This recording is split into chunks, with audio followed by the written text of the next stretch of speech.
biz sizge ушул маселени көтөрүп айтып атабыз да. Бул кадр маселесин караңыз. Бул кадр маселесин карасаңыз сиздин ишиңиз алга жылбайт.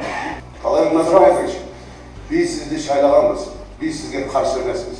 Eski komandalar işte odasında, men aytayım degenimce. Sizge sunuş vermese, bir işte cıldırayım demese, депутаттарға жарық кеңеске қайрылбаса, бұл шар қандай қандай жұмыс бұл? Biz eski komanda, can komanda demesimiz gerek. Eski işley turganmı?